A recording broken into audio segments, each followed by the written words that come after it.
good, but wouldn't get started. But I couldn't get to it to spin it to see if it would take off. The sun had already, was it all that black, or that plastic piece all faded? Started on that. Yeah. Filing. Yeah. You just touch it. And once I broke it, you know, he's real, Yeah, the one do something. I've done Yeah. 4 of the like. got a really nice house. And so I was like, I'm not breaking anymore. And he was like, I already bought a guy. I was like, okay. Even the one that we've got out here in the lab, it's got that plastic glue on it, it's got zip ties, all stitching it together. Yeah. They don't usually make it just a couple of years. Sunday I'm gonna be back at a decent time to do that fucking homework. That fucking Mr. King shit. I already have it printed off. Now. Oh. I got the camera going, I forgot.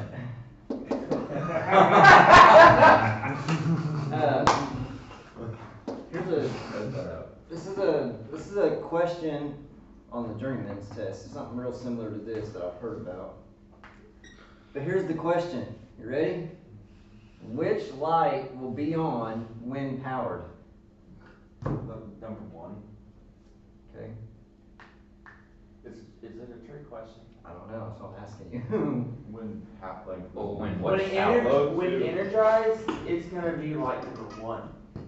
Okay. Because Which load will be on when powered? Load 2. 2. Relay. Because one Relay one and load the one. relay coil. That's facts. One will go on. You have it on As of right now, the one is on. No. Here's the thought process on this. I think it's one, Or but I two don't is who on. knows? Yeah. I think it's 1 too. I say don't overcomplicate it, but I had someone, Is it when the board gets powered or when the switch that's is the $1 million closed? question. Ah, okay. Because I had people come back and they said, well, it said which load will be on when powered. That means apply power to here. It didn't say anything about closing the switch. It doesn't say anything about energizing the relay. I think it's a trick question. It's gotta be 2. It might be. I don't know. I'm just telling you, like, this is one of those questions that you're just like, oof, did I overthink that? Should I just go with the obvious answer, or should I go with the deep, is this a trick question kind of thing? I don't know. Let me tell you guys another, show you another one. Here's your options. Loose thermostat. Here's another question for you guys. Loose thermostat, popping. Have I already told you guys this one?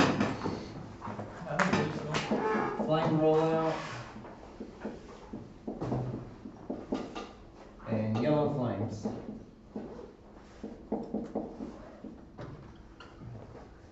These are your options. I know you guys haven't been through gas heat or anything yet, but all 3, let me see here. This one and this one are carbon monoxide. This one is fire coming out of the furnace. Okay? Here's your question. Which of the following is the worst condition that can be expected on a gas furnace? That's what I said. I would say flame rollout.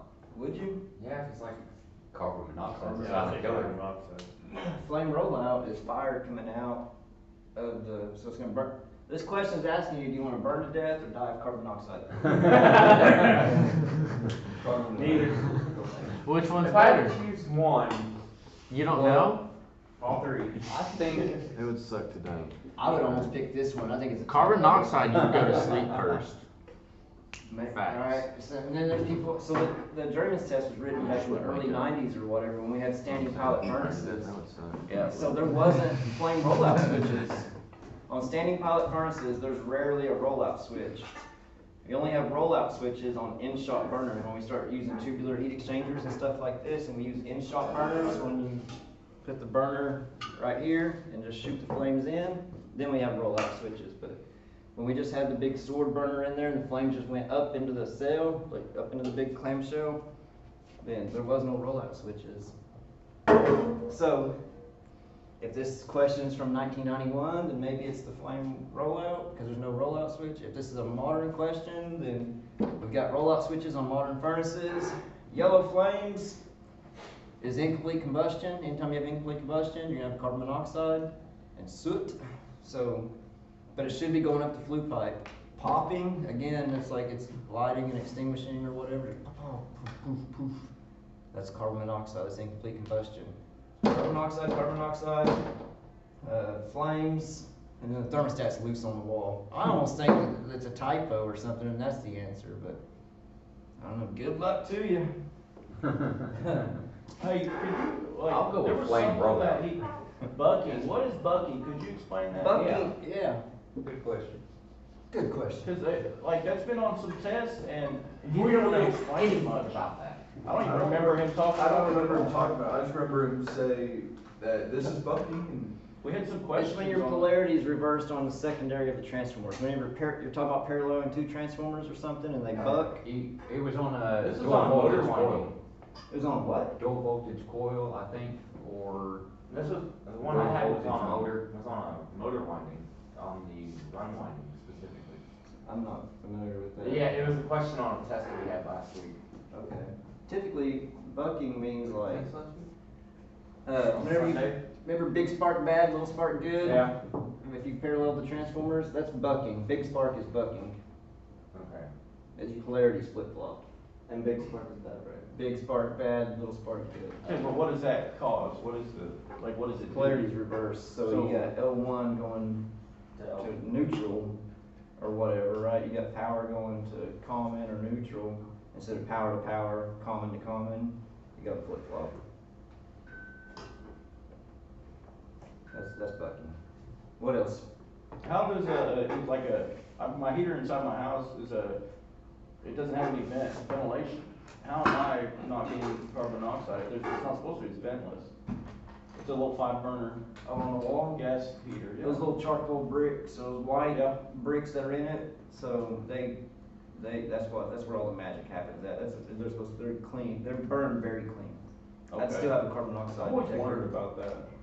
Yeah, I'd still have a carbon monoxide detector in the house. so- Well, I do, I've never had it go off, but I don't know. And the Yep. carbon monoxide detector is supposed to be placed lower. Carbon monoxide isn't heavier or lighter than air. It's got the same specific gravity almost as air, I think. We can Google it and find out, but I think it's like air is 1.0, right? Specific gravity of air is 1. Carbon monoxide is 1 as I well, think so it's it- right there. They're supposed to be, I was thinking it was supposed to be mounted low in a lower, like someone need to plug into an outlet that's 2 feet off the ground, or whatever. What's the specific gravity of carbon monoxide? 0.96. Close enough, so it's a little bit lighter than air. Yeah, okay. Point what, 96? Yeah, So it's right at 1. It's basically the same as air. So it won't go low, it won't go high. Natural gas will go high. Natural gas is light. Propane is heavy. Propane will settle low. If you ever have a propane leak, that's what makes it dangerous. Like it'll fill up the crawl space of a house. If you got a gas line under a house on propane that's leaking or something, it just stays right there. I had natural gas, and last year I had to, like, for months, we were smelling gas, and I was thinking it was that furnace. Well, underneath my house, my old heater, that was in it was actually half of it was a trailer house, so it was the heater that was there before, had broke underneath the house, underneath the trailer side of the house, and that's where the gas was coming from. For months, we smelled it, finally I called somebody out, and they said, hey, it's just blowing. Dang. My gas bill was like $250 a month, and Jesus. but it was during winter time, and like, we had open flame and everything, we lucked out. Wow. We lucked out, and the only reason I noticed it is because the gas guy came along, and he said, man, your bill is super high, he says, so he got his checker out, and went around, and he went around the house, and he said, oh yeah, he said, your levels are super high right now, he says, I'll tell you what, he said, I won't turn it in, I'll give you 1 day, get somebody out here to fix it. So I'm like, I called somebody right then and there, they came and fixed it. They had to cap off that old furnace, basically. Really? The connection point where the gas was coming in, that furnace broke, completely broke off. Wow. There was a lady that worked she used to work at the post office, Carolyn, and, I think her husband, sadly, I don't remember whether he passed away or if he was just in the hospital forever or whatever, but they had a propane leak at their house, and the way the story went was like he got home from work and was getting ready to take a shower and just cold water, right? So he crawl space house, and so on propane, and So he goes out in the garage and walks down in the garage and starts to try to relight the water heater and it blew the house off the foundation. I think it killed him. I don't know for sure. I should know, but I don't know. But it was a bad deal. Bad deal. Alright, what else? Anything. Dual capacitor. Yep. Wow. What's up, Reed? I was gonna ask, do we have to do continued education after we get our journeyman? Yep, every 3 years, every code cycle. Has it always been like that? Yep. So, does that mean that I have to retest for a journeyman's license? Now you gotta do 8 hours of continuing education, so you Shoot, I got class like every 3 weeks. really? And it's gotta be approved by the CIB and everything, but man, I do it online anymore. Like, just get your web page open, it'll have you read something. It has a little timer at the bottom, you can't go to the next page until 10 minutes is expired or whatever. What about for the contractor's license? Same deal. Every 3 Then you go to years? the next page and it'll ask you like one question about something on the previous thing. So you actually gotta read it and everything. If you miss the question, it takes you back. You gotta wait 10 more minutes or whatever. So you actually gotta read it. And then, what's up? What's the best continuing courses to take that's approved by CIB? I just find the last time, I'm exempt from it now, so. They wrote a thing a few years ago where instructors don't have to do it anymore. Like, but back when I had to do it, and that's when I was hot and heavy in business and everything, like honestly, I brought my guys up here and we sat in the computer lab and just fired up a couple of computers or whatever and got it going and fired up a couple more to watch YouTube videos or whatever, and then just had this computer going with the 8 hours, and yeah, I think it took 6 hours, but it's supposed to be an 8 hour deal. Did I just find something online? I don't remember what it's called now, which one we used. What else? So then what do? You like print out proof of it and then mail it in to them? Yep. It's kind of cumbersome or whatever. Everyone's got their apprentice So license, the right? OSHA, the OSHA 30 y'all do it through like a certain website or like corporation or something? You know, you have to ask Mr. King or Mr. Woodard about that. I did my OSHA 10 in Botec, and they said I couldn't transfer it and just count, 10 hours, so I'd only have to do 20. Oh, yeah. That sucks, cause That's I an had to OSHA sit there. deal, or whoever does that, because you either gotta take the 10-hour course or the 30-hour course or the whatever, and none of them go toward the next or anything. I don't have my apprenticeship license, because I'm not living in Oklahoma, so I still have it. You know, I would get you, you're gonna sit through a class and spend a bunch of money on a bunch of books and everything. Like, if I was you, I would still just go ahead and get your Oklahoma license, you never know. Because you're gonna spend hundreds and hundreds and hundreds of dollars, and then you're gonna take a class, spend hundreds of dollars taking the class. In my opinion, you might as well just spend $175 extra and just go take the test. You never know. And even if you're going to Texas, Kansas, whatever, like everybody knows that the Oklahoma test is a badass. Like it's a hard test. It's hard. And so even if you're in Kansas and 10 years from now, you're going to apply for another job and you can put on a resume that you're an Oklahoma journeyman, like people know. Like people know. It's hard. What else? Y'all talked about dual capacitors, right? So y'all got a thing on the homework about 2 motors with a dual capacitor.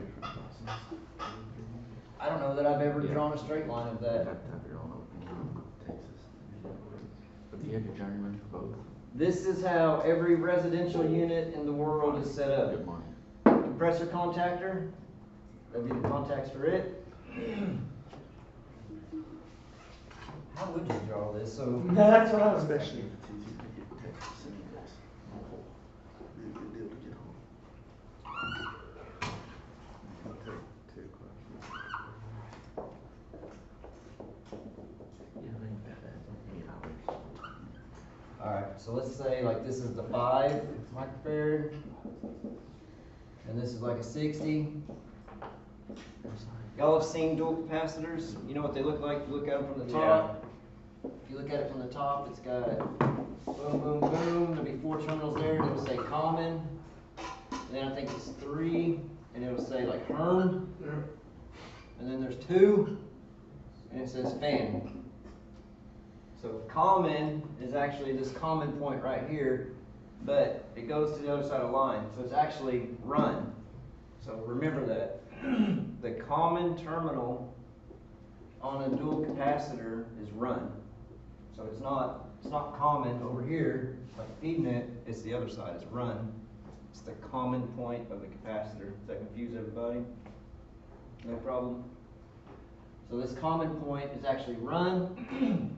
So then between common and herm, that stands for hermetic compressor or whatever, that'd be where the 60 is at. And then from common to fan, that'd be where the 5 is at. So now, all you gotta do is draw your PSC motors. Here's my compressor.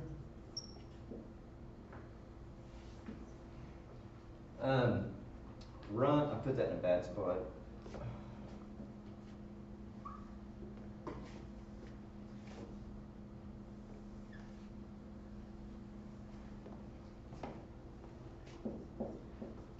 There's your compressor. Feeding in common, run goes to run goes the other side of the line. Where does start go? The top capacitor, 60. Yep, you gotta put the run capacitor in series with it, right? Yeah. That works? Would that work? Yes. Alright, and then I'm gonna drop down again. I gotta do a condenser fan motor.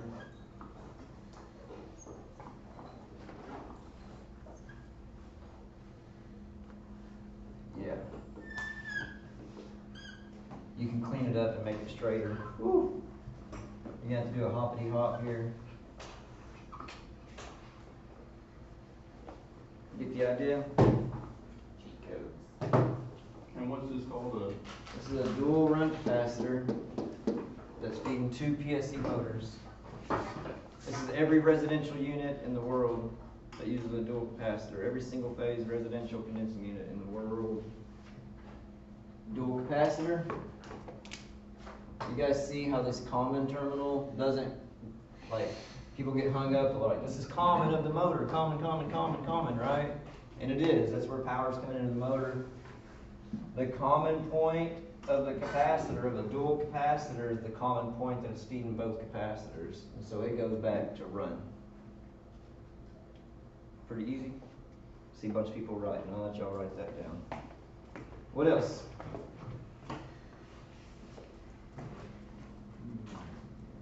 Anything else crazy on that homework? Right. There's a whole bunch of tutorial diagrams we gotta do. Any of them hard? No, it's just the Not potential really. current relay. Y'all good with potential relay, current relay? I think Mr. King been beating those up, and Yes. and he'll hit you guys again in unitary. I think, like, when unitary is a full semester, like the first 2 weeks or so, that's all he does is make everyone explain potential relay, current relay, refrigeration circuit, just things like that. For us. Y'all should be good. He's gonna pound that into you guys. Yeah, he said he wants to say, when TC closes, all loads energize, current flows. Run lining, start lining through and give detail. Explain The in a whole specific way. process, yes. Yep, it's in there. About high induced voltage across the start lining. When Mr. Walker used to teach unitary, and Mr. Walker did the same thing. Mr. King kind of teaches it like Mr. Walker did. If y'all never heard Mr. Walker, he taught here for like 44 years. Like, the guy's I think he's a chemical engineer, and he's self-taught heating and air and everything, like, and self-taught electronics. Actually, he went through the electronics program after he did anyway. But that's the way he taught it. And whenever I was explaining, I said counter EMF when I was explaining a potential relay to Mr. Walker, and Boger, hang on, Boger. I was like, what are you doing, man? Like, he's gonna backhand me or what? And he said, say that one more time. I said, the counter EMF, and he said, what is this? I said, a tap? What? He goes, no. I said, a clap, a hand? Like, what are we doing here?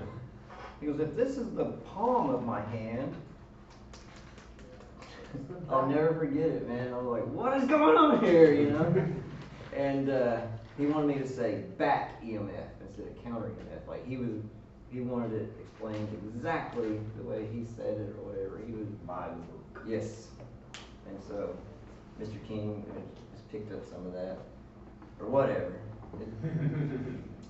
What else are we gonna do? Well, let's say we give a box with terminals 1 through 5, so you got 1 to 2, 1 to 3, 1 to 4, so on, and you got your readings in there. How do you identify those? Can we go over that a little bit more? On what? On anything, Like a- really.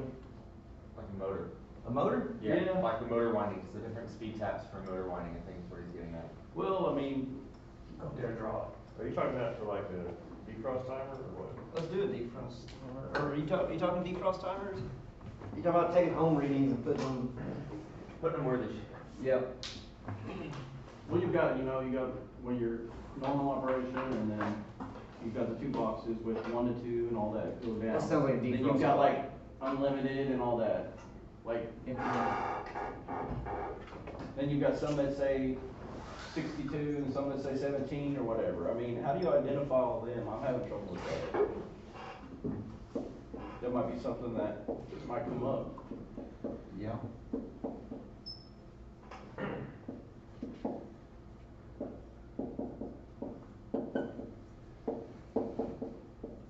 Almost ran out of room there, boys.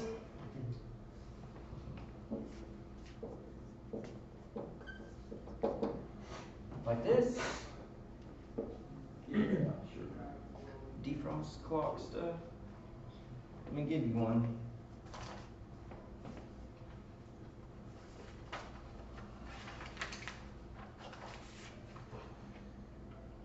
I need 4 to 5 on there too. Dang, I should rewrite that, but I'm not going to. Alright. Let me throw one at you guys. 1 to 2.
This 45 has a 0 down there. Same way. Huh? So same way. Same what? Wire. No, you're thinking about motors. Oh. This is a defrost clock.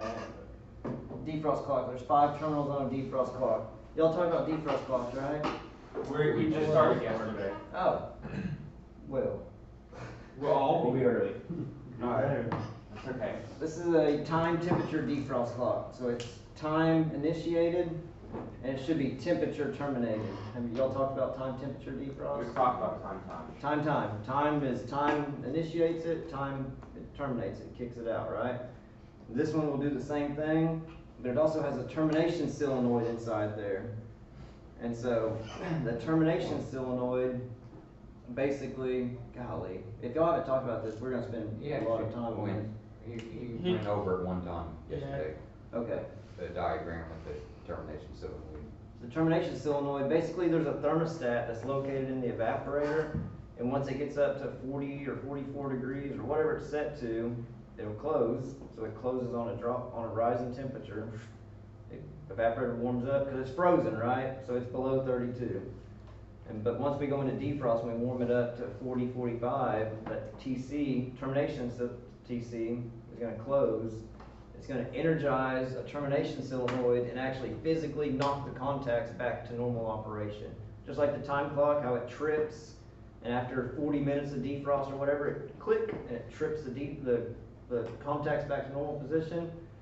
it'll still do that on time, but it should terminate on temperature. So, which one has higher resistance? The timer motor or the termination solenoid?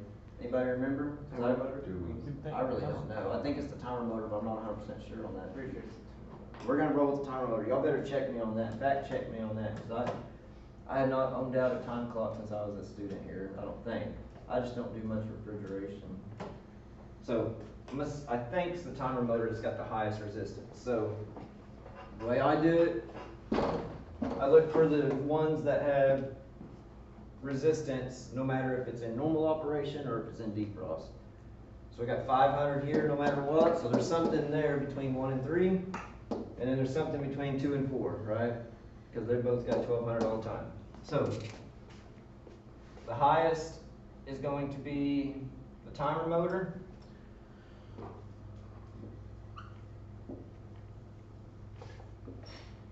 This is the timer motor. So that's either 2 or 4? 2 or 4. But the thing is, we don't know which is which. We just know this is either 2 or 4, and this is either 2 or 4. We need more information. Don't know which one's which yet. Okay? The next thing I do is I find the contacts. Right? This is easy. Infinite, 0. Infinite, 0. So in normal operation, it's open, and in defrost, it closes. So this is a normally open contact from 1 to 4. Everybody see that? So 1 to 4, I've got a normally open, and then where's the other one at? 4 to 5. Got it normally closed. All right. 1 to 4. 4 to 5 that you can barely see. It's down there. It says 4 to 5. Yeah. What's the common denominator? Which one's got what's the same number both times? 4. So guess what? I'm gonna make 4 common, because 4 is gonna feed the timer motor, plus it's gonna feed 2 contacts. So I'm gonna make this 4. This is gonna be 2. And then I start drawing in my contacts. From 1 to 4, I've got a normally open. So from 1 to 4, 4 to 1, I've got a normally open. And then 4 to 5, I've got it normally closed. Make sense? Yes. Pretty easy. And then from where's the other one at? 1 to 3. Golly, does that even make sense? Yeah. No.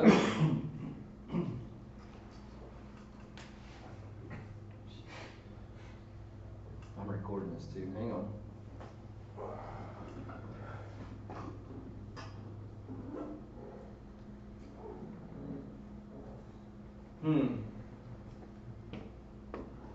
Let's try this real quick. I have no idea if this is going to work out or not. I may have screwed up. Let's try to do some temperature, time temperature. If it's time, you're done. Right there, like, ignore that part. If it's time, you're done. You can fill in the rest now. This is going to be from 1 to 3, 3 to 1 is going to be the termination solenoid.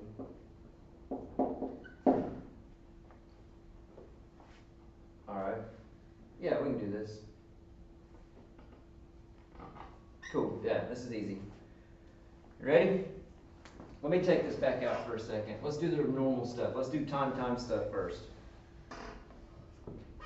This is normally closed, so during normal operation that's closed. So this is what you want controlling the refrigeration circuit. So I'm going to keep it real simple.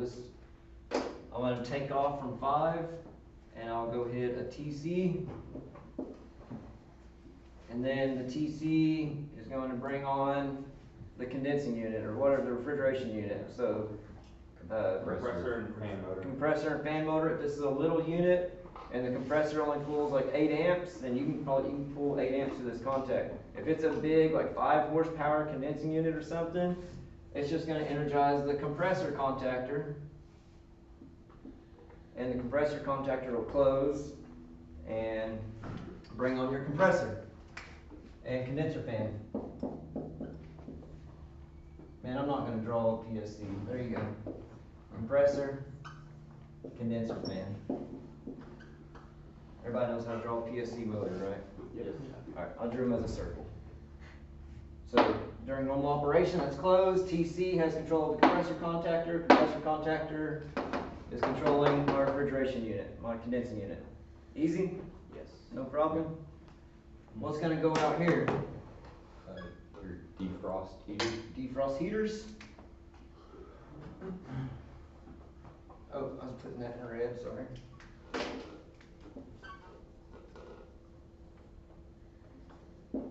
Defrost heater. Let's just say it's just got one heater. If it had two, I would just put another one parallel to it, right? If they pulled too many amps for this time clock, I would have this energize the contactor, and the contactor would bring on the heaters.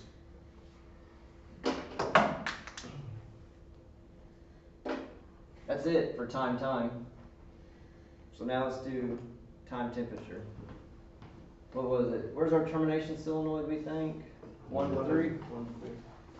So 1 to 3.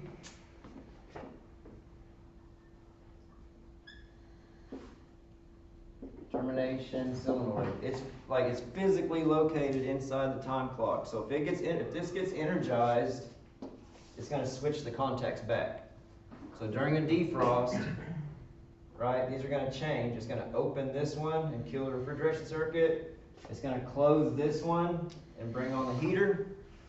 And if it's just time, however long we got it set to, it's going to stay in defrost for that amount of time. But if it's time temperature, it's going to kick it into defrost.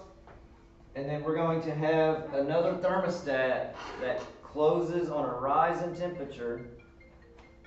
And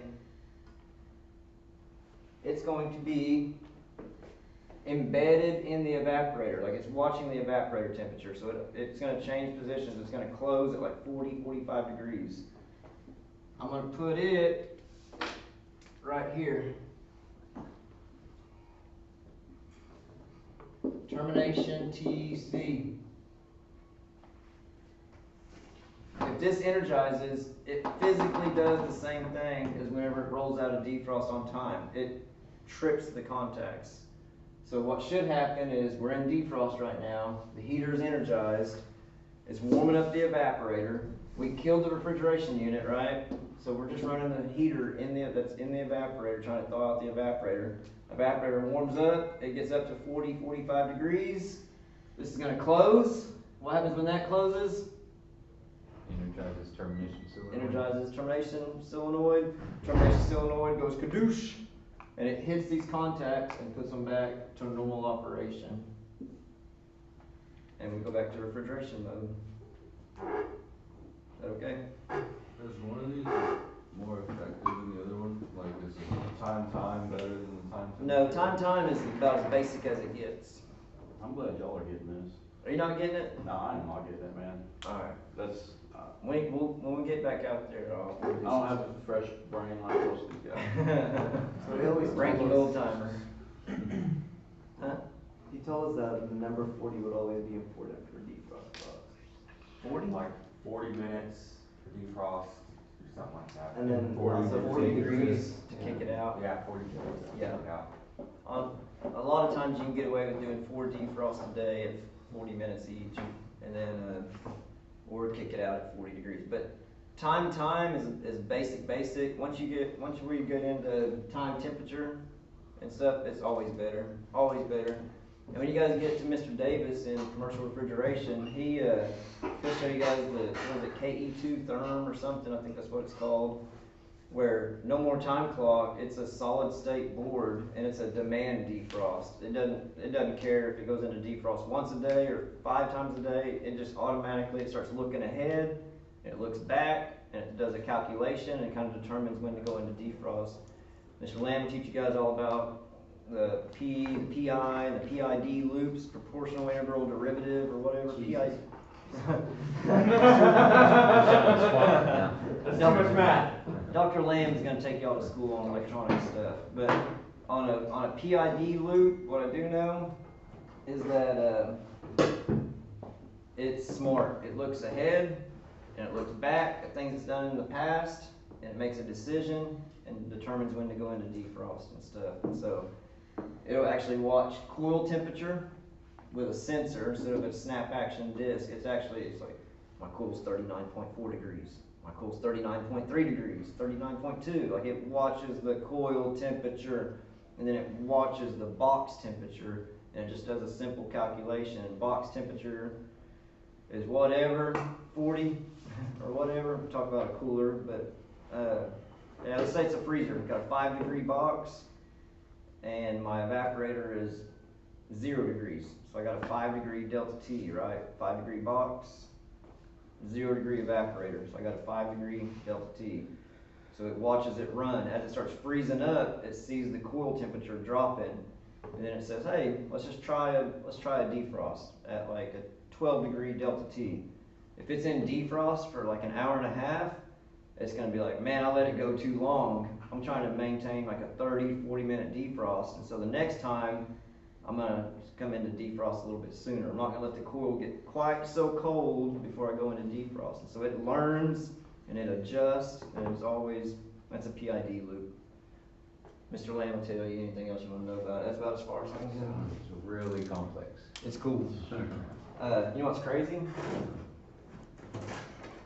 These.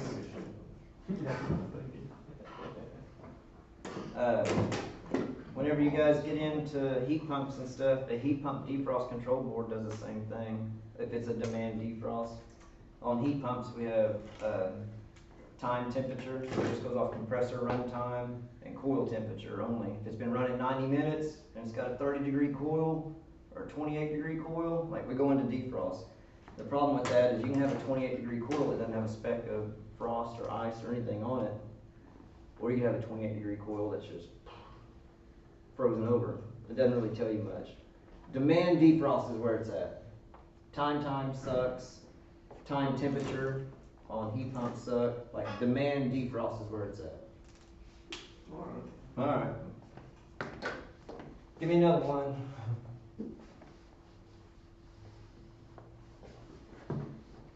Anything else before I go off?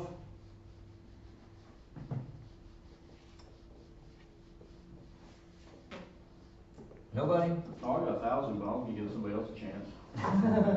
I'm like losing it, I guess, I don't know. Hey, and that thing we just did, if that doesn't make sense to you, like let's do it out there. That don't make sense to me, sorry. Write this whole class down with me.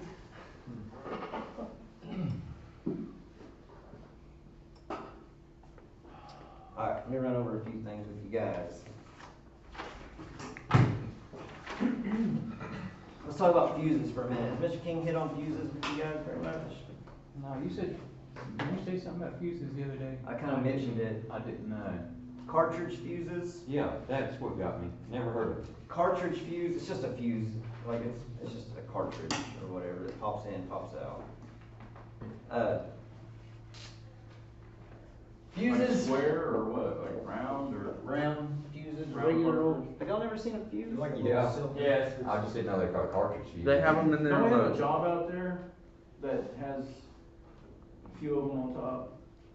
I can't remember. That big, About that big, that round. big circuit board does. Yeah. That big trainer does. Oh, the Ray The trainer. huge trainer Yeah, has it's got- a whole bunch of them. Yeah. That's what went out last week on my. Okay, yeah.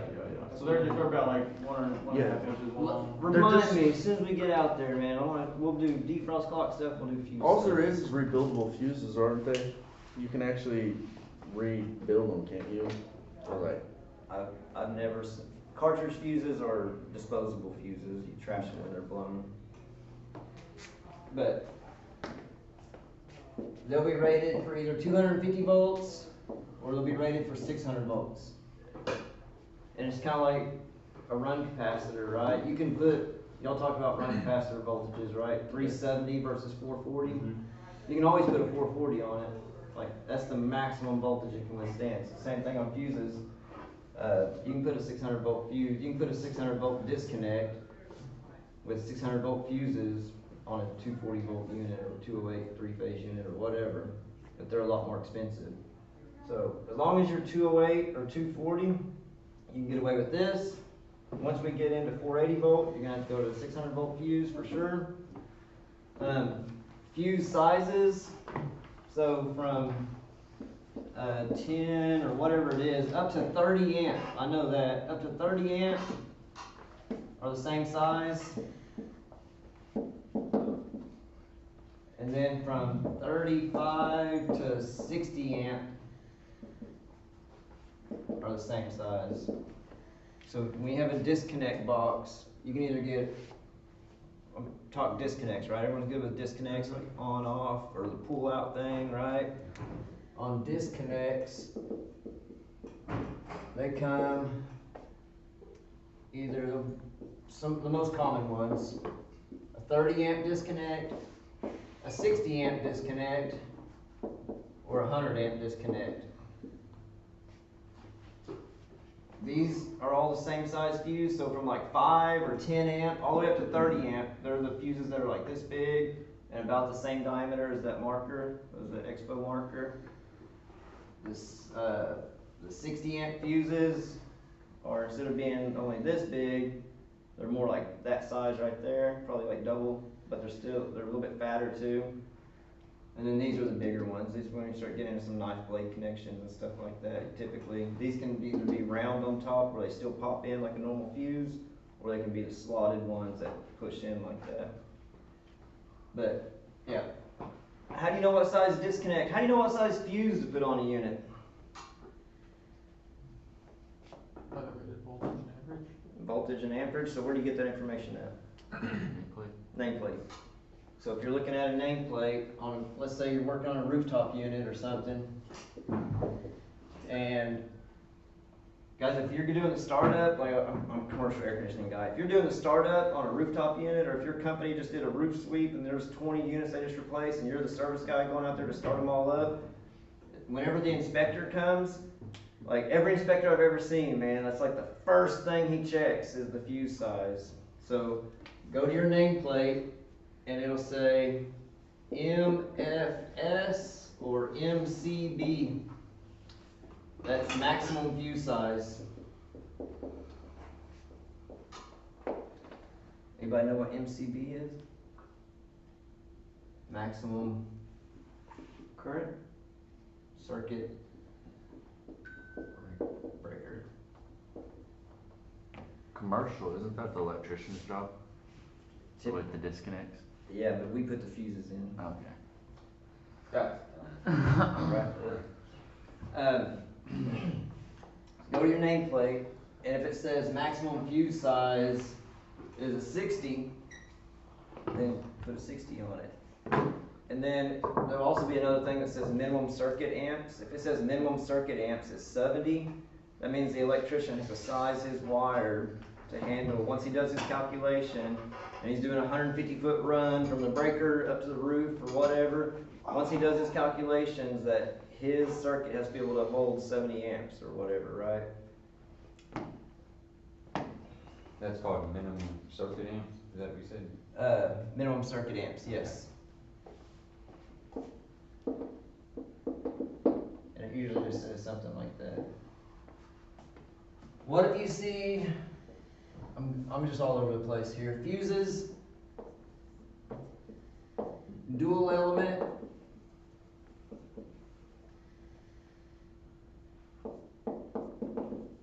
have y'all talked about dual element fuses? Okay. If it's running a motor, if it's running an electric motor, which everything we jack with has got an electric motor in it, right? The compressor, the blower, the fan motor, all that stuff, right? We're gonna use dual element fuses, and that means that they are time delayed fuses. A dual element fuse is time delayed.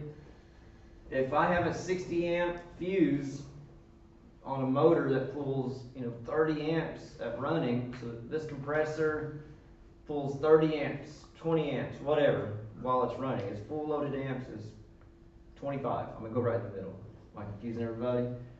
This compressor pulls 25 amps. I'm gonna put a 60 amp fuse on it. Should it ever see 60 amps? Locked rotor. Who said startup? That's right. So that's, yeah, locked rotor at startup. So for a split second, that thing's gonna pull lock rotor at startup, and if you put a single element fuse in it, you're gonna have nuisance trips. It's gonna blow that fuse, cause it's like, whoa, I seen 60 blow, you know? So what we put in there, it's called a dual element, it's a time delayed fuse. It's a short time delay. It can pull over that 60 amp or whatever that fuse is rated for a small amount of time. And I don't know the time or anything like that, but it's very, Probably the same time as the Black Road. yeah, it's like quarter of a second. Well, yeah, it's not much. I need to dig into that. I have no idea. But if you, like, I don't carry a single fuse on my truck at all that's not a dual element time delayed fuse. Like, that's what we use on everything.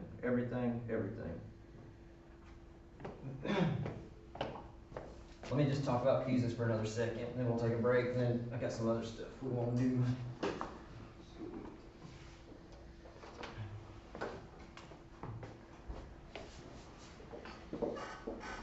L1, L2, let's talk three-phase. Y'all talk much three-phase stuff yet? We didn't go over three-phase at all. He said that's the last few slides on the PowerPoint and we were finished. Go over it on your own. He said it's simple. So, no. Okay. Y'all talk about phase imbalance or anything? Yes. You did? We'll hit on that. What's the allowable phase imbalance for? For voltage? Yes. 2%. 2% for the motor itself. Yes. Isn't there a difference between the motor and like the incoming power? But we can, man, all right. We can talk, we'll talk about something after this break. But, Alright. what was I gonna do here? Fuses! Oh! That's a fuse, I screwed up. Whatever, that's a fuse. Is that a wire? Fuse. You gotta use your imagination a little bit, alright? My bad. It's still not that good. There's 3 fuses there, guys. There's 1, 2, and 3. If you walk up on a disconnect or something and you've got a blown fuse, like just one fuse is blown, like that's kind of rare, but it happens. But if you blow this fuse right here, what's your move? You're gonna go down to the truck, you're gonna get the same, you're gonna pull the fuse out, you're gonna be like, oh, that's a 100 amp fuse. I would go and look at the nameplate and say, yes, that is the correct size fuse for this machine. And then I'm gonna walk back down to the truck and get some fuses and come back up. All right? I got a question for you. Yep. Okay, so you've got a rooftop package unit with 2 or 3 compressors in it. Mm-hmm. Where do you can't just look at, is there another, like the tag on the unit? Yes, itself? sir. Okay. It'll be on the actual nameplate. If it's a Train Voyager rooftop unit with the model number, the serial number, and all that good stuff, it'll be right there on that main tag on the unit itself. I'm glad you said that. So you go down, you make sure it's the right size fuse. You go down, you get your 100 amp fuse, and you pop it in there. What's your next move? You gonna fire it up? Sometimes I do, sometimes I don't. If it's a 30 amp, I'm like, yeah, screw it. A little spark ain't too bad. Couldn't you just read resistance through it? So, here's what I do. This is what I do. Or ohm it out? Check volts. I would check incoming power, make sure the breaker's feeding correctly and everything like that. Make sure I don't have any dirty power coming in. And then, this is what I do. I shoot from the hip before I blow a fuse. Especially, like a 100 amp fuse is like $30 these days. So, I'm gonna ohm out this unit and see if there's anything shorted or shorted to ground. Just shoot from the hip and see if the compressor is shorted to ground or whatever. So it comes into the unit, it feeds the contactor. This is let's just say it's a single compressor unit. It's just got one contactor in it. This is gonna go down and feed compressor, condenser fans, blah, blah, blah, right? What I would do is just grab my meter and I would find a good ground spot, and I would just check from the load side of this contactor to ground, check from L2 to ground, L3 to ground, and see if there's any compressor winding that grounded out or something. Just shoot from the hip before I blow another fuse.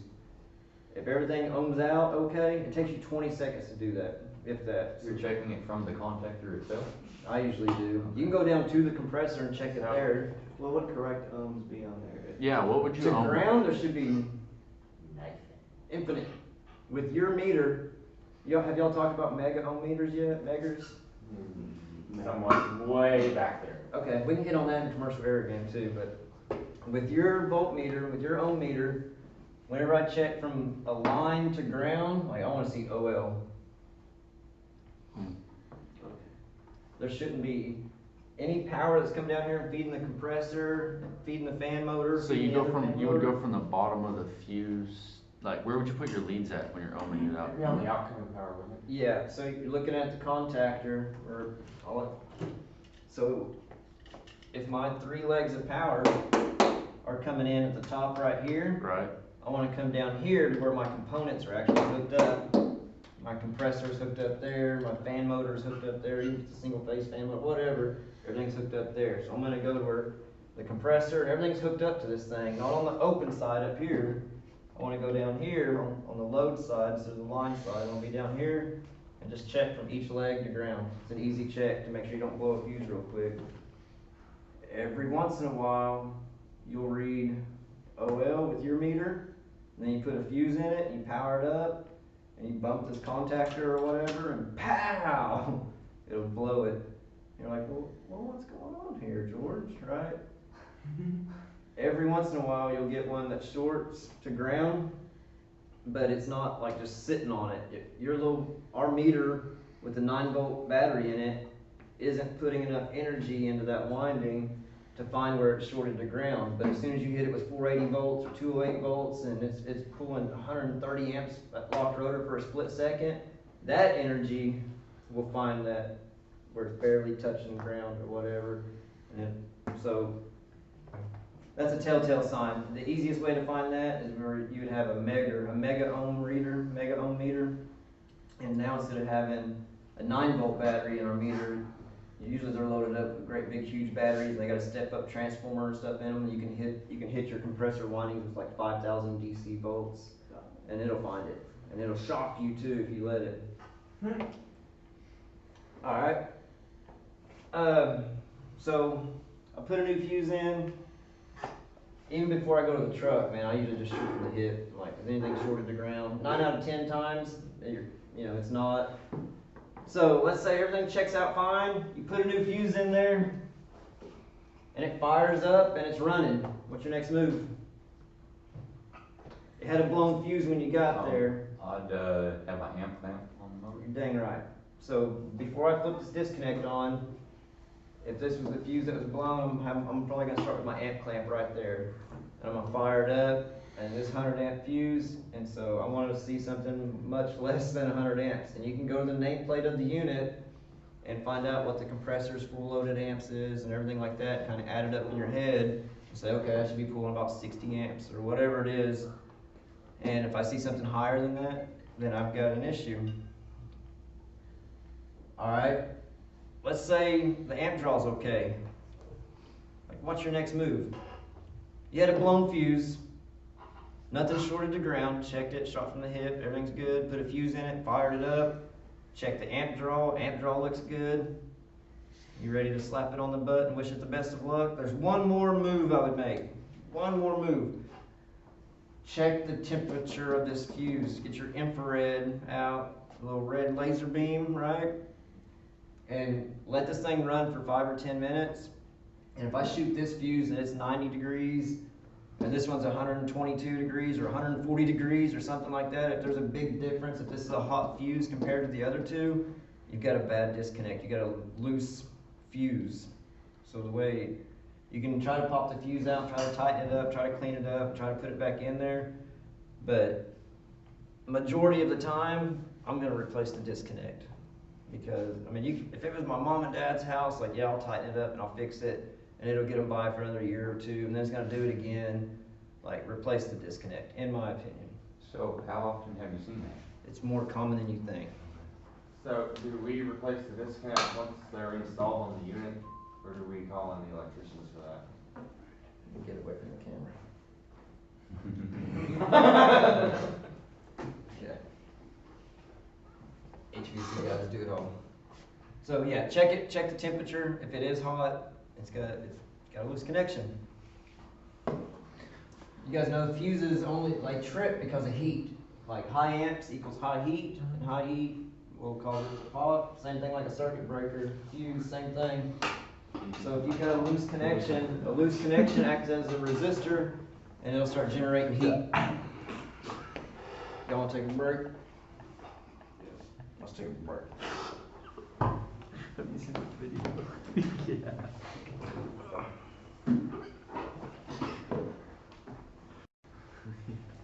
Okay, back at it.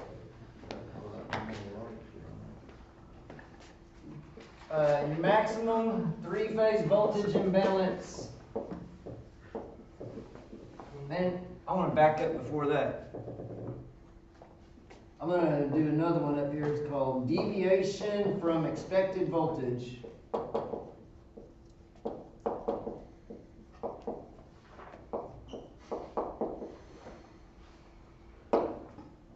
Deviation from expected voltage. So if you walk over to that receptacle, I expect to see 120 volts, right? This building right here is 208 three-phase. We've kind of hit on that. So if I'm expecting to see 208, what's the minimum and maximum voltage that I can have? It can go up and down how much percent? 10. So I can be as high as 228, as low as 188. Basically, that'd be 20 volts. At 200 volts, that'd be 20. So I can be up or down 20 volts. 20.8 on a 208 building. Everybody good with that? Okay, plus or minus 10%. Three-phase voltage imbalance. Now we're comparing L1 to L2, L1 to L3, L2 to L3, right? We're comparing phase to phase to phase and comparing them all to each other. Now your maximum is 2%.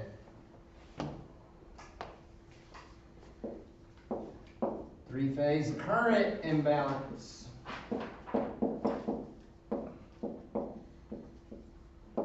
What did Mr. King tell you guys on this number? Anything? If you did, I missed it. Okay, so If he missed it. it did happen. If he missed it, I'll think about it. It depends on what you read and stuff. I'm gonna go right in the middle. It's like 14 to 16%. I'll just go ahead and write that up here. 14 to 16%. Supposed to. So now if I'm checking the amp draw, the current, L1 versus L2 versus L3, they all have to be within 14% of each other. Alright, so here's the dealio. If you have a voltage imbalance, it causes a current imbalance. Yes. If you have a current imbalance, it's going to cause heat inside the motor. Windings are fighting each other. If you have a bunch of heat inside the motor, you've got death to the motor, right? Heat is the killer of motors. So voltage imbalance equals current imbalance is going to equal heat, heat equals death. So this is vitally important. If you're going to do startups, or if you go replace a $5,000 motor like in a big air handler or something, you're like, well, that motor's burned up, I'll get me a new one. Like, all right, go get a new motor, put your new motor in. But if it's that caliber of motor, it's not something you're just going to wire in, flip on, and be like, it looks like it's running all right. Like, you need to crawl that motor, make sure nothing crazy is going on that's burning up motors, so you're not back in 2 weeks with a burned up brand new motor. Okay. Let's do some voltage imbalances. Y'all ready? Damn it, I was writing that down. Good thing I'm recording it. Oh, sweet. You might have recorded me sometimes. No, I'm not. I'm not editing anything. You're going straight. You're straight on. This is for Adam because he's gonna be gone today to the dentist or whatever. Or a loser. You're a loser. Yeah, was he? That's something like that. for Adam. Reba concert, isn't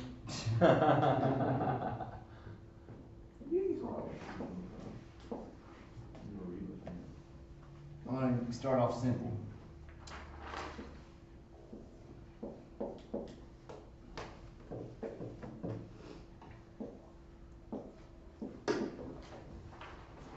There's my three voltages. You're gonna, like, these are nice whole numbers, but if there's a decimal, like, you put the decimal on there. Cause we're talking about 2% maximum voltage imbalance, right? So if it's 0.8, if this was 201.8, and you're just like, yeah, 202, or whatever, you start rounding too much, you're gonna throw your numbers off. We only have a little bit to play with. We only got 2% to play with, okay?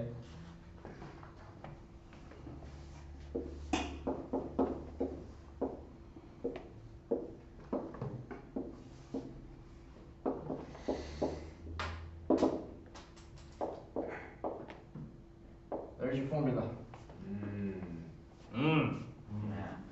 Math. Alright, so VM is your average, and then VX is furthest from average. Furthest from average. The furthest from average could be the highest number, it could be the lowest number, but we're going to find the average and then find which one's furthest away from it, okay? I'm going to say it again. We're going to find the average, that's all we got to do. Find the average, and then find the one that's furthest away from it. This is not hard. How can I find the average of three numbers? Question on that What's up? formula. Is the 100 on the top line, or is the whole thing? It's on the top multiplied by line. 100? Okay, that's what I thought. Average, you add them up and divide by how many there is. Dang right. 206.33. So you add all three of them up, 214, 204, 201, 619, divided by how many there are? We're talking three-phase power. So divide by 3. What's our average? 206.33. Oh, you said that a while ago, didn't you? I'm old, I can't hear. So 6.3. 206.33. Everybody know how to get the average? Mm-hmm. Add them all up, divide by how many there is. 214. My average is 206.33. Now you gotta find the one that's furthest away from that. Which one of these? Is it 201 is 5.33 away? It's 214. No, it's 214. Oh, be like oh, seven. furthest away from 206. Yes. Okay. Find the one that's furthest away from the average. So the one that's furthest away from the average is 214. If your one that's furthest from the average is the low number, you're gonna have to flip-flop these. Just don't have a negative number here. So if my average was 206, but then I had one that was like 189, I would just flip-flop it. It's no big deal. So now let's do some math. 214 minus 206.33. 7.77, is that right? No, 7.67. 7.67 times 100, which just moves your decimal spot over 2 places for you. So now it's 767 divided by the average. 3.71%. Everybody get that? Is that okay? 3.7? No. Nope, that's more than 2. That's supposed to be current? No, that was voltage. Oh, voltage. Is it like a 208 building? Okay. 200. Why do we want it to be 2? Because if you have a voltage imbalance greater than 2, basically this winding is going to be fighting this winding. If you have a voltage imbalance, you have a current imbalance, you have a current balance, you got heat, and heat is death, is a killer. Easy stuff, right? Find the average, find the furthest from the average. Is this easy? Let's do another one. What would bring that back into? What would bring, oh, that's a good question. If you, what are you I thought gonna, that's where you were going with this, actually. that's where I am, John. We'll get there. But typically, it's an overloaded transformer. The building is overloaded. You'll see voltage imbalances, like, man, if it's 85 degrees outside and you've got a voltage imbalance, like, wait until it's 95 and all the rooftop units are running or all the chillers are banging at 100% or whatever, then you're really gonna see some voltage imbalance, you'll really see some issues, but most of the time it's overloaded or it's a transformer issue, and you're gonna call PSO or whoever it is. Most of the time, not always, So there's little you can do about it. most of the time. Let's do a 480 volt building. Alright, everybody do this one. 496.6. 488.8.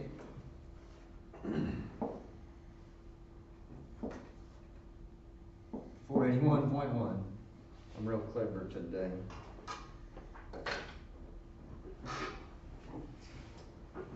First thing you do, add them all up, divide by 3, find the average.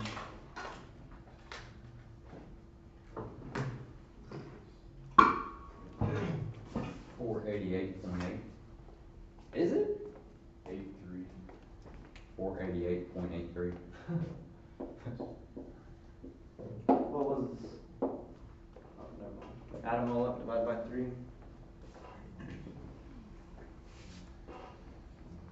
That's crazy, it came out to one of the numbers on there.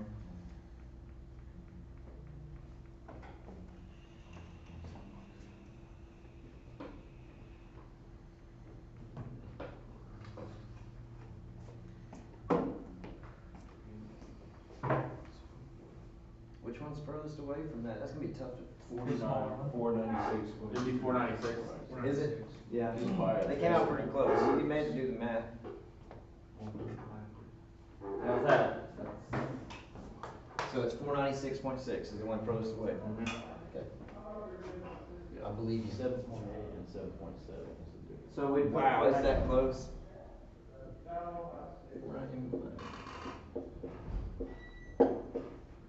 There you go. So now you subtract that, and 7.7. 8. You get 7.8 when you subtract them two together. 7.8 times 100. 780. So now I got 780 divided by my average, which was 488.83. Did you round that 7.8? I got 7.77 on Yeah, that. I got fraction 77 thing. as well. 7.77. So let's go 777. Yes. Everybody good? And now just go 777, divide by your 488, divide by your average. It'd be like 1.6 something. 1.59 or 58. Bam! Is this one okay? It's alright, it's up there, it's 1.6. If it's a 70-degree day, like I'd wanna come back and check this thing on a 90-degree day or a 100-degree day or something, like that's pushing Would up, that be something you wanted to like try and get down? hopefully. Hopefully. Everybody good with this? Pretty easy? Yeah. Let me hit you with one more just to be on the safe side. Let's do a current imbalance. Scary. Alright, so now I'm putting my amp clamp on these 3 wires. You said you want it to be between 1 and 2 always? Like no more than 2 Okay. on voltage. What if it's current imbalance? 14%. And so basically for every 1% voltage imbalance, you have a 7% current imbalance. They kind of track each other. It's not all proportional or anything, but for the most part, yeah, they track each other. For 1% voltage imbalance, you have about a 7% current imbalance.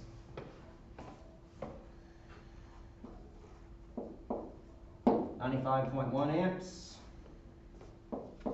103.7, and 105 even. Is it the same formula? Same formula. Average them up, find the one furthest from average. Whew.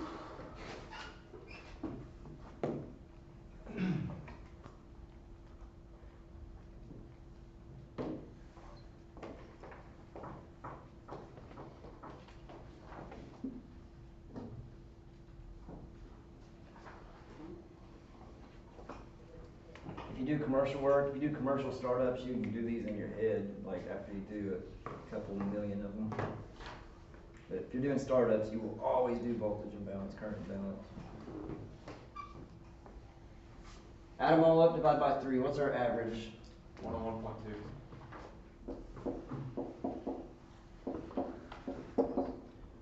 Which one is We first? subtract it from 95.1. Did you round to .2 or is it actually? No, it's 0.2. We got 0.27. Oh! I got .26. Whoa! Oh! Was it 6.6? Oh no! Yeah, 6.66667. Alright, So we'll six, go seven. 101.7 So it's 2.7 then. Golly.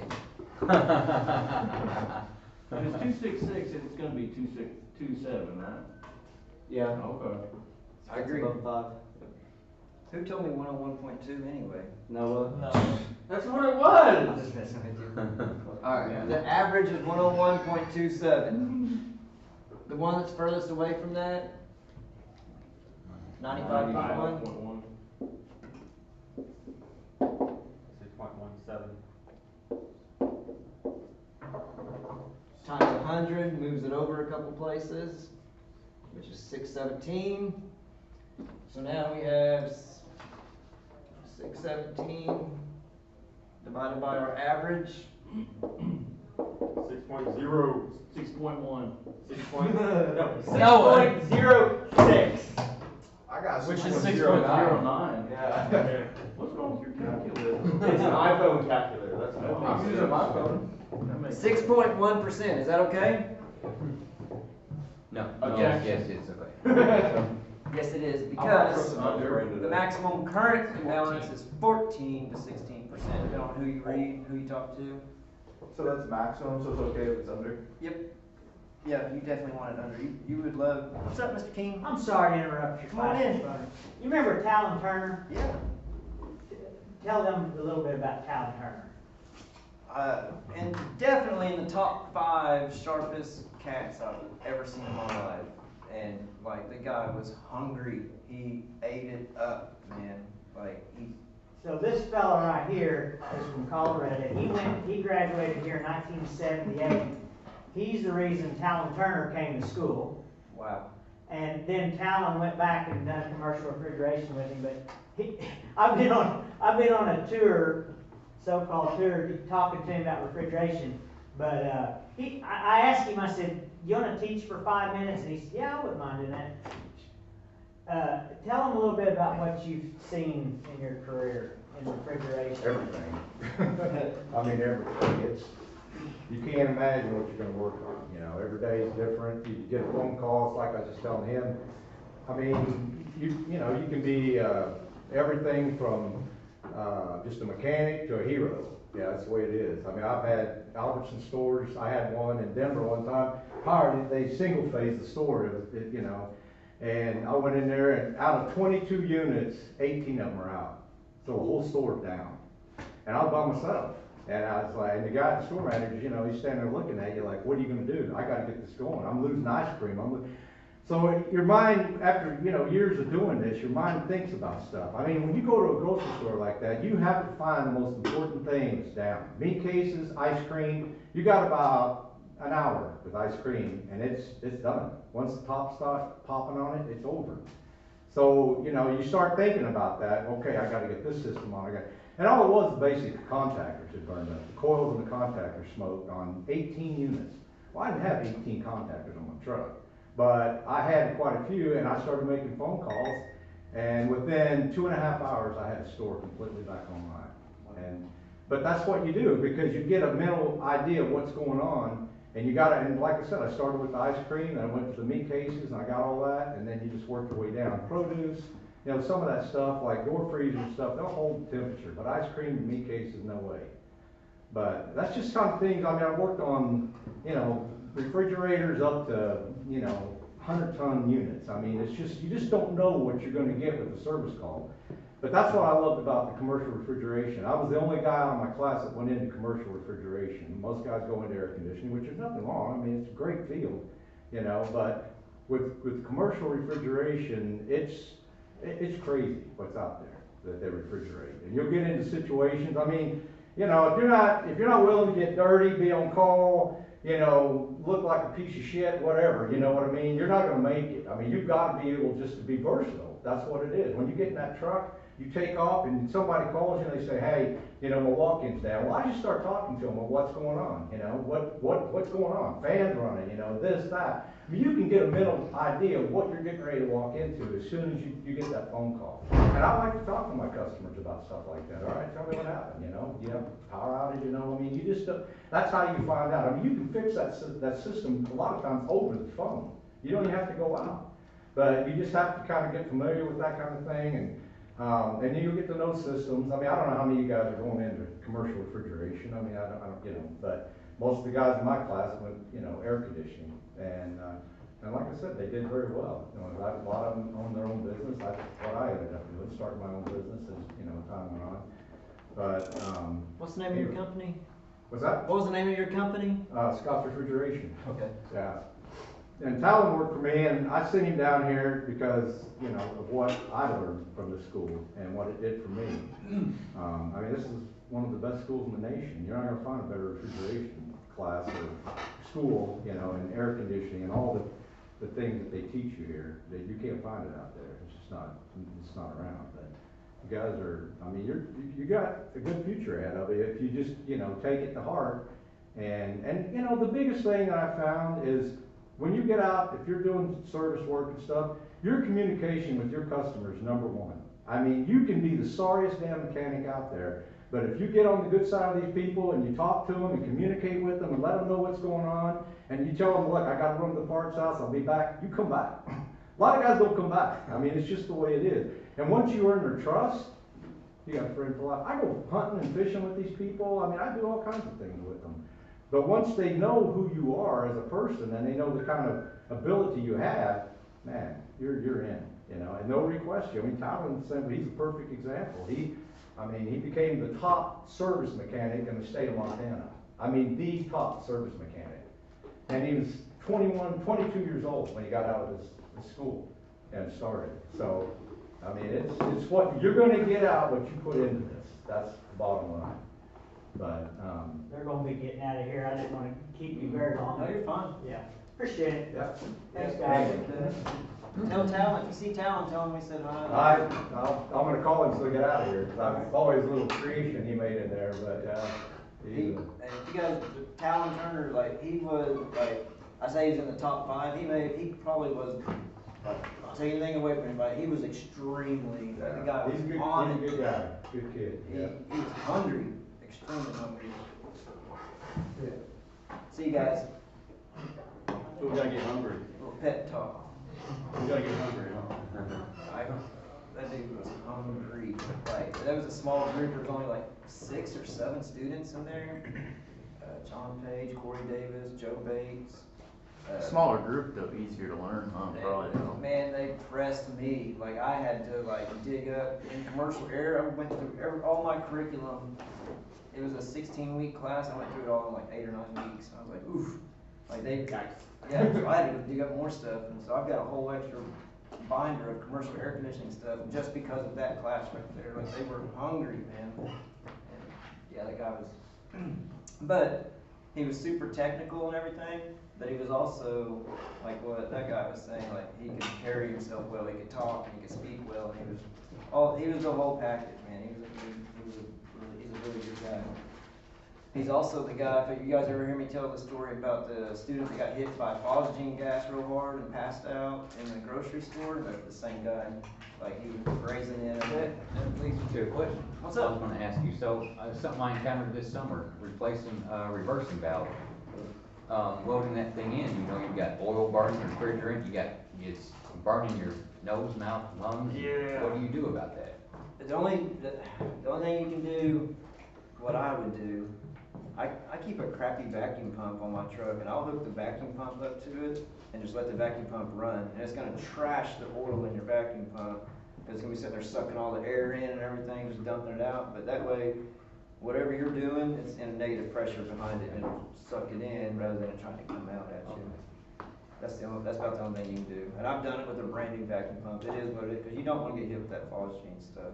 Talon passed out, like, the way the story went was that he was brazing in a TXV, he had service valves closed, like he had a king valve closed, pumped down, but it was leaking by ever so slightly, and he's sitting there brazing this TXB in. He said every time he'd liquefy his solder, it would just pop out at him or whatever, you know. He just kept trying to braze it, and as you heat it, the temperature goes up, that pressure of that refrigerant stuff's going up, and so it would just keep pressurizing, and apparently he got a big old whiff of it and just fell down, torch in his hand, laying on the floor. Who grabbed him? Some customer, Turned off his torch and everything? I guess so, yeah. Ooh. Threw him in the shopping cart and wheeled him. Nice. I don't know, All right, I made well, then that you're up. back. But it's a real deal stuff, that phosgene will get you. Yeah. That's scary. Talking about being, Say what? Isn't that burnt refrigerant what you're Yeah, talking yeah, about? I yeah. think I've witnessed that too. It like Yeah. burns your nose Yeah, it and it's an does. You awful just gotta- smell. Yeah, it Yeah. smells. And it'll hurt you. Yes, I witnessed that this last summer. I mean, the refrigerator already stinks. I stopped doing it though. That stuff does burn. Burn it, Yeah. let it run across the flame, it's If- like, If you burn refrigerant, it would create phosgene gas. If you're unsweating a compressor, like saying you're changing a scroll compressor or That's what it whatever. was. I think that's what I was doing. Man, hey, if you're unsweating something, like take your valve cores out, maybe even start the vacuum pump on it to unbraze it. Because as you're sitting there heating up with your torch and trying to like liquefy your solder so you can pull your, especially like on the discharge line, man, as soon as you pull it out and all that pressure wants to come out and all the oil comes flying out, like it'll turn into a flamethrower. A flamethrower burning oil and creating phosgene gas. There's a guy that I went to school with here, and his whole arm is all burned up and everything from that exact thing, unsweating a compressor, and he pulled it out and just all the oil came out, landed on him, it's on fire, so it's just on fire on his damn arm, you know. So, physical plant guy, Kim, came over yesterday and was talking about I don't know who it was, someone else that was working on a chiller on campus over at England or Hannigan, and it had a leak on the condenser, man, like on one of the U-bends, and it was just a small leak, right? This guy tried to fix the leak without pulling the refrigerant. You can't do that, guys. And so as soon as this solder liquefies, as soon as the silphos liquefies, like there's 200 PSI behind it, so it's just gonna, right? You're gonna lose 155 pounds or whatever that thing held. How long ago was that? so a small 2 days leak ago. turned into a Oh, giant. really? So a small leak turned into a giant leak. Big, and so they came over and got some tools to crimp off. They actually crimped off that whole circuit or whatever and just brazed it shut and just lost that loop on the condenser, I guess. I don't know. Isn't there a couple heat and air companies doing replacing units here? Yeah. They're doing Miller. I think one's from back home where I'm at. I'm pretty sure. I think Reed knows those guys. I don't know where they're from. They're from Norman and Edmond. Gibbons Heat and Air. That's like. Oh, yeah, he's Gibbons out of is Lakes. there I now. actually know that guy. They're there 2 days a week. Yeah. What about the refrigerants that have propane in them? They have, I've never met the like hydrocarbon stuff. I've never messed with any. Yeah, They're like out there. 290, R290 or, yeah. 600. Is that what it is? I think 290. 600 is isobutane. Right. Okay. Man, y'all know more about it than me, it sounds like. I just remember that from, EPA. EPA class. Have you been helping with that? Three-phase imbalance, what else we gonna hit on? Let's talk about thermostats real quick. Yeah, he's like 16. Yeah. How's he not in school? He does not school. Y'all got 15 minutes left in you? He's Yeah. Let's talk about he's in high school for a thermostats. reason. Oh, one more thing about three-phase power. He's cool. He's something.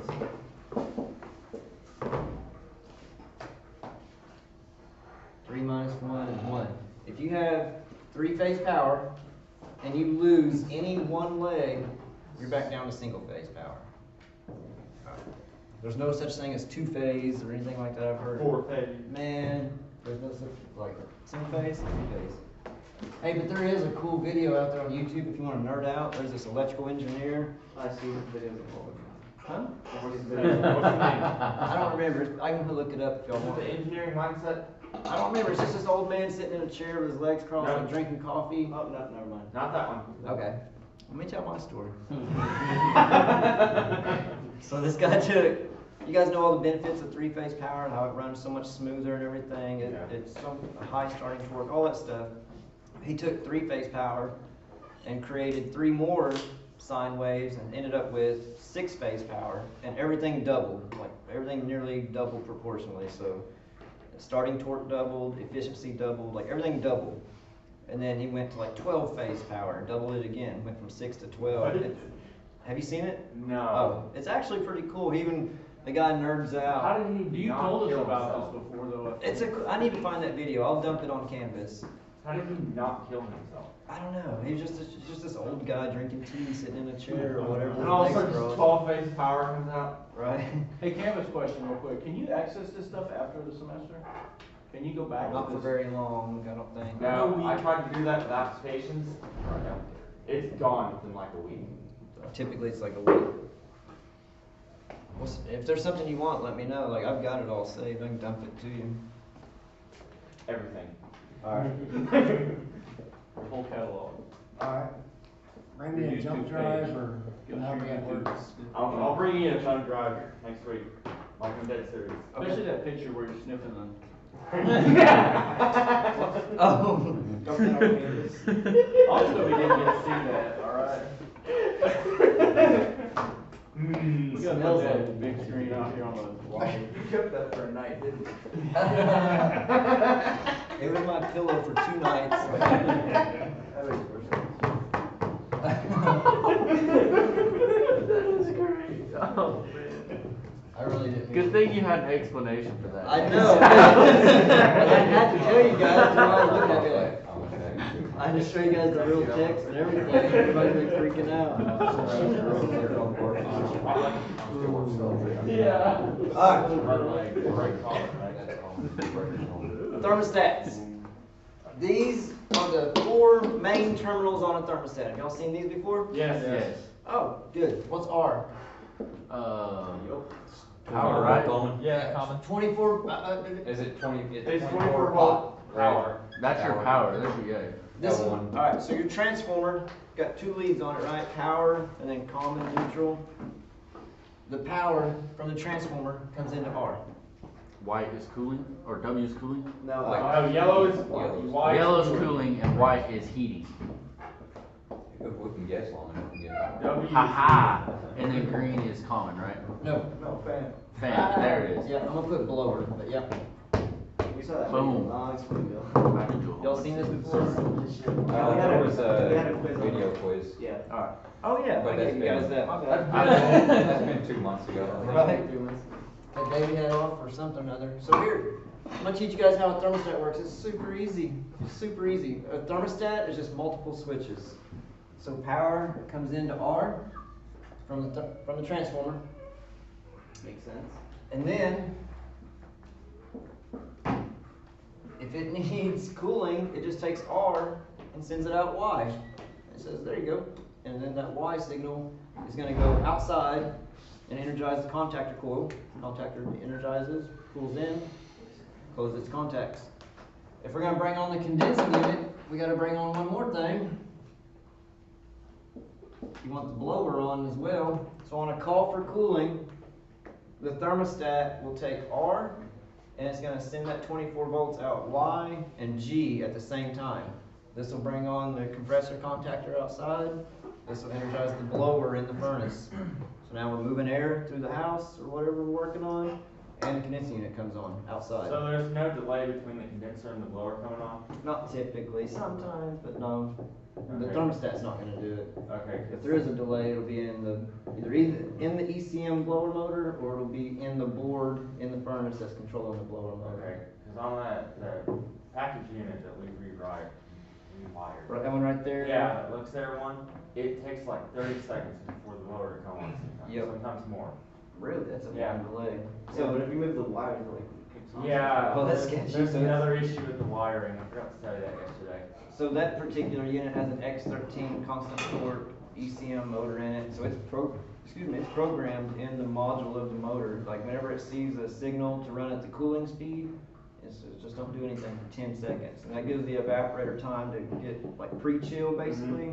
So it cools the evaporator down, and then we start pushing air through it. So that first bit of air that hits that super cold evaporator, like, this evaporator got super cold, because we're running the compressor and everything, but no, we're not moving any air across the evaporator, no blower. So it's super duper cold, so the first bit of air that hits it, I mean, it gets dehumidified extremely, so drain line just starts gushing water. What happens when there's like a brown and like a Y2 or a W2? We can do that. Stuff like that. Cause I don't know, I worked on a lot of residential stuff where there's also like jumper wires and stuff in there. And then if the thermostat wants heat, it just closes this little contact and sends it out W, boom. Valve normally open. Yeah, and I'm drawing like a digital thermostat, electronic thermostat. If it's a mercury bulb, these are all little these are like mercury bulb. Yeah, that close the contact points or whatever and actually complete the circuit. Yeah, you can, so if it's got if it's got a Y2, then it's got 2 stages of cooling. And so you would hook up Y2 to the second compressor or to the unloader or whatever's controlling the second. Same thing with the heat. W2. W1, W2, yep. It would energize gas valve first stage and gas valve second stage. Full fire, low fire, high fire. Okay. If it's got a 2-stage gas valve in it. So first stage would be W1, it runs at like 2.5 inches of water column gas pressure. It would hit W2 if the thermostat, if the space temperature is dropping, or if the board times out, it's like, man, we've been in a low fire for 15 minutes, 20 minutes, like, let's go ahead and kick it up to high fire. It'll bump up, it'll energize the second valve in the gas valve and jump the gas pressure back up to like 3.5 where it normally is for natural gas. And what would blue be? Blue is typically, Blue's common. okay. Hey, if you open up a train, anything, and you see a little blue wire, like it's 24 volt common. Technically, you only need 4 wires to run a residential unit. If you have a power consuming thermostat, here's a mechanical thermostat. It's for real. Got mercury bulb in it. You'll see the mercury flashing around in there. So it's got a bimetal in it. It heats up and expands and contracts at different rates. It moves, the mercury bulb completes the path or whatever. If you've got an electronic thermostat, like this Honeywell 8000 or this Honeywell 5000 or whatever, these have lights and stuff in them. So if you're going to have a light, you got to have both sides of the line. So these are power consuming. You either got to put batteries in it, or you're going to have to hook up your common wire. Your 24 volt neutral, I spelled that wrong, didn't I?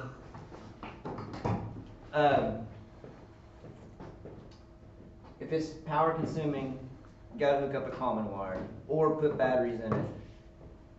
What if you're at someone's house and they bought this new Amazon or Nest thermostat from Amazon or whatever, and they're like, man, I'm going to get me one of those fancy. Forget I'm recording. I don't want to say anything negative about Nest or anything. Or like the Yes, Google, or the Google ones, like, I don't know, have you ever tried to install the Google ones? No. Google Are they rough too? They're stupid. You have to like read a full manual on them. Whack. What? How'd you even program it?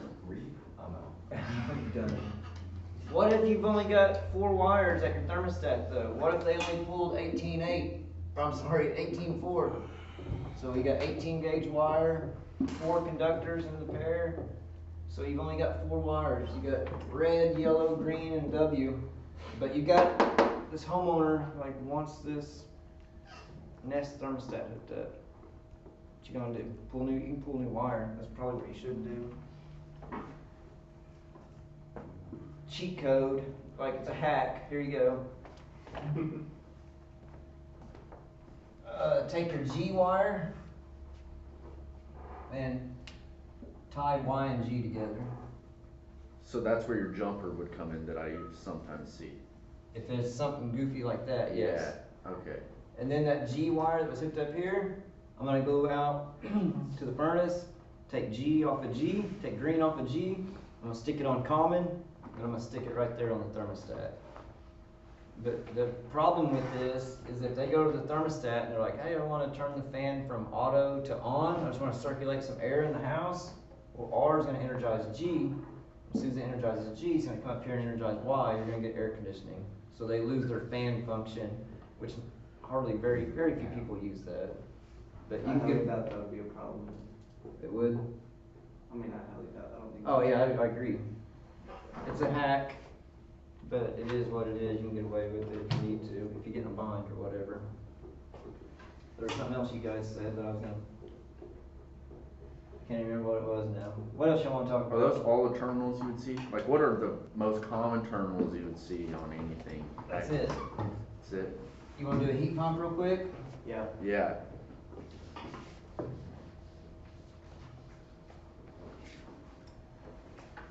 Oh, hey, jumper, that's what I was gonna say. Yeah, I've seen a lot of those. You ever see RC and RH? Yeah, yeah, Alright, that's probably the main jumper you're talking about. actually, yeah. R comes in, and you can just tie it to one of them, and then jumper it to the other. RC and RH, this is power cooling, power heating. So inside this thermostat, if it calls for W, which is heat, it takes RH, and it sends it out W. If it calls for Y, if it calls for cooling, it's gonna take RC power and send it out Y. Like 99.99999% of the time, you're just gonna put a jumper right there. The only time that you'll take that jumper out and have two different transformers feeding this thermostat is on twin systems. Like you take a pair of 5-ton furnaces and you twin them together to make 10, and then you have a 10-ton condensing unit sitting outside. Right. That 10-ton condensing unit's got its own transformer, and so power from it comes into RC, so now that condensing unit powers itself. It powers its own contactor coil off of its transformer. You take your two transformers that are in your furnaces, your two 5-ton furnaces that you twin together to make 10 tons, you take those two transformers and you parallel them, make sure they're not bucking, right? Big spark bad, little spark good. And then you would take those two 40 VAs that make 80, take them into RH, and then the thermostat internally, anytime it calls for W, heat, it would take RH, send it out W. If it wants cooling, it takes RC, sends it out Y. But you would only see that on a heat pump, right? No, not necessarily. On every thermostat, almost every thermostat's got a RC, RH. Y. How about an OB? This is a heat pump.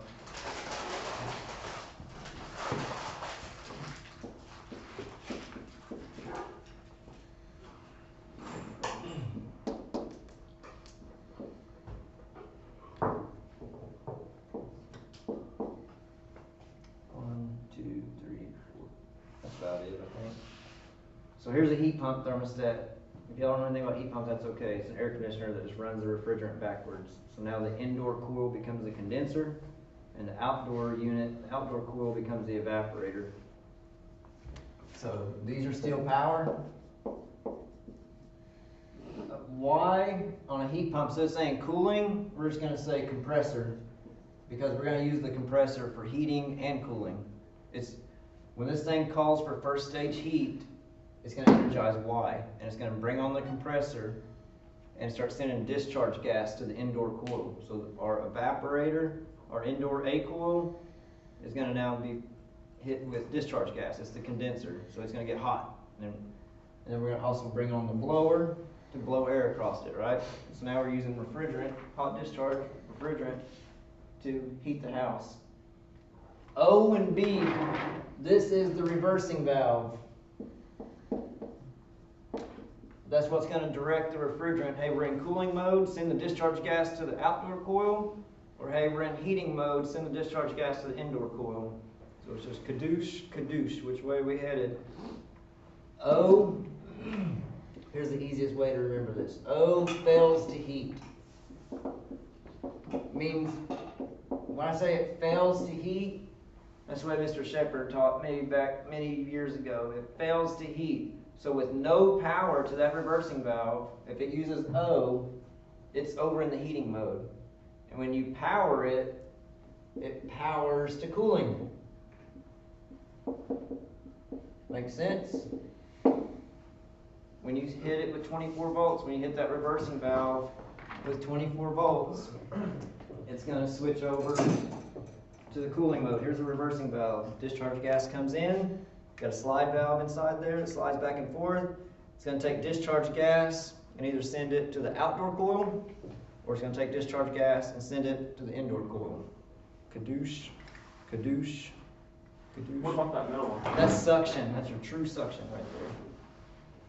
It's always suction, always suction, always suction. What colors would those be? Orange and blue.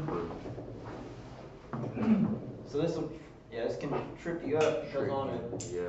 train uses B for common. They use blue for common. So if you're working on a train heat pump, it will have an O terminal for the reversing valve, but then it'll have a B terminal for common. That'll trip you up. This is the majority of the heat pumps use the O terminal. B is the opposite. It fails the cooling. And the only people that do this are Ream, and then all your other Ream stuff. So Ream, Rude, Weather King, Corsair, what's some more Ream branded stuff? Thermo King. That's all I can think of right now. If it's a Ream or a rebranded Ream, it uses the B terminal, and it's the exact opposite. Remember your compressor was first stage heat? Well, you're going to have an electric furnace most likely as a backup heat. You can have a gas furnace backup, but most of the time your total electric heat pump will be first stage heat. This will be second stage heat. So thermostat calls for compressor, says, yep, first stage heat. And it says, oh, we're losing ground, I need second stage. It'll call for auxiliary, and that sends the signal to the furnace inside, to the electric furnace, and it'll start banging on some strips to help it out. G is the blower. Emergency, E is emergency heat. I know it's time to go.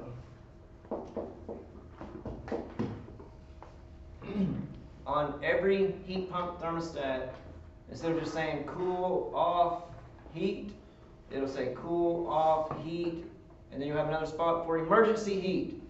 If it doesn't have that, we can't use it for heat pumps in Oklahoma. So emergency heat, here's the big thing about emergency heat. It energizes the same thing as auxiliary. It's going to bring on the strips. It's going to bring on the electric furnace. But it locks out the heat pump. And so if we're having, like, I always tell people, like, if it's sleeting or if you got a big snow drift up against the house or whatever, like, take your thermostat from heat and go to emergency heat. And so that way, because that fan blade's sitting there spinning, building up a bunch of ice and stuff on it, like, it'll weigh down, it'll tear up the motor, or it'll rip, I've seen them rip the motor out of the unit and it goes flying through the coil or whatever because there's so much weight. And so it's so off balance or whatever. Side note about heat pumps, you'll hear people say, like, oh, when it gets down to 35 degrees, you gotta switch it over to emergency heat. Like, that's nonsense. What semester do we learn more about heat pumps? 6. If it's total electric, man, run that heat pump till the cows come home. Run that heat pump till the fan blade is chopping ice, and then flip it over to emergency heat. If it's total electric. If it's gas backup, you can flip it over at like 35, 40 degrees. But if it's total electric, which most heat pumps are, run that heat pump, run that heat pump, run that heat pump. Because even when it's 10 or 15 degrees outside, the heat pump is still 50% more efficient than an electric furnace. Not all heat pumps are created equal. Alright, we can talk more about heat pumps later. See you guys. We still got a year before we get into that. So we don't have to come in tomorrow. Tomorrow's Good Friday. You gonna turn in your religious exemption?